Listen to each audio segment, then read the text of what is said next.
Good morning, good afternoon, good evening, whenever you're watching this. And cereal. You've been eating cereal wrong your entire life. But don't worry, my child. I'm here to help.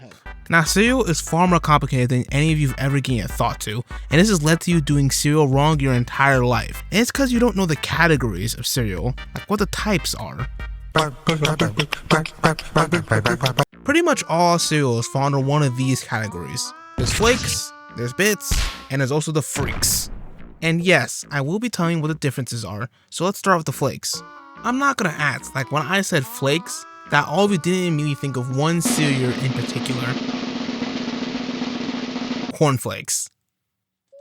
You know, I wrote this as a joke in my script, but there's a chance that some of y'all actually might have thought of cornflakes after I said that.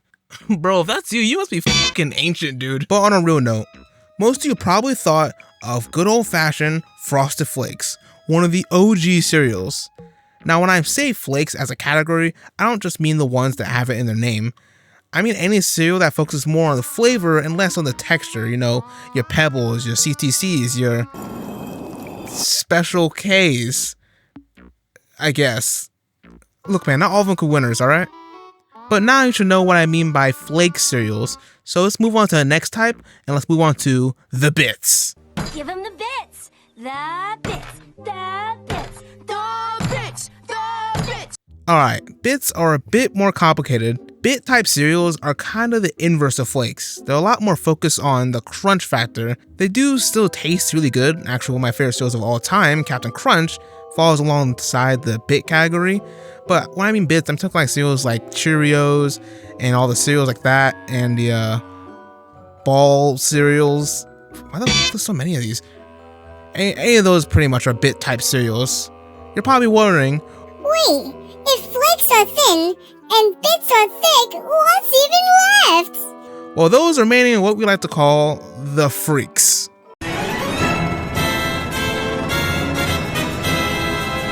Freaks are the weird outliers that don't fit comfortably into the other two categories.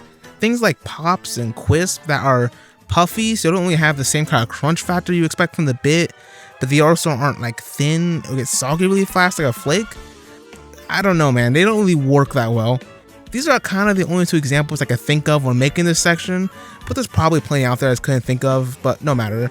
This doesn't mean that these cereals are bad, I guess. This means they don't fit into my definition of what a cereal is, and thus they don't fit my own worldview, meaning that they must be purged. Oh, sorry about that. Let's continue to the next part. Yeah, milk. Yeah, that's what I'm talking about. Milk has a pretty simple formula when it comes to figuring out the ratio before it, and it all just kind of depends on what type of cereal you're eating. I see so many people eating like a flake type cereal and putting way too much goddamn milk. Now, before I tell you the amount of milk you should be putting in for each category, I gotta sidetrack a little bit. To the people who say they put their milk before the cereal, you don't exist. Now, if you ever hear someone say this to you, they're trying to do one of two things. Either A, rage bit the living hell out of you, or B, just trying to say things that are unpopular on the internet and be different and quirky. Because there is absolutely no reason to ever put the milk first. Like, how are you meant to measure the amount of cereal you're eating if there's a chance you're eating a flake type cereal and it's just gonna sit on top of the milk? Plus, don't get me started on the fact that as soon as you pour the cereal, it's immediately exposed to the milk, which means you better be eating fast unless you want your cereal to get soggy. You know what? It's fine. The people who put milk first don't truly exist. When it comes to the amount of milk you should be using, it just depends what type of cereal you're eating. If you're eating a flake type cereal, you want to put a little bit less than half of the bowl full of milk.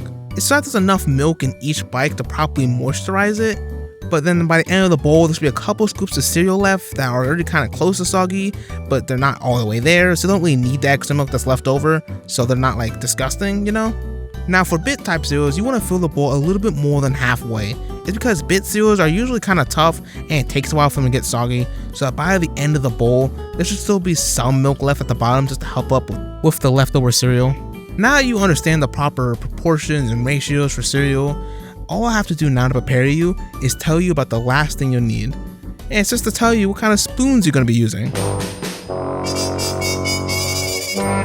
Now, spoons are just like cereals. They're split into three categories. There's big, there's mid, and there's smalls.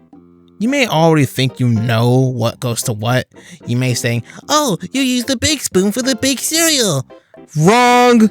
You almost never want to use a big spoon for big or bit type cereals. And I'm going to give you a clear-cut example on why. Let's take a really good example, the one I mentioned earlier, Captain Crunch. I think anybody who's ever eaten the cereal knows it could hurt you. And that's because you're using a spoon that's just way too damn big, and it makes your mouth feel like you're chewing on a bunch of Gillette razor blades.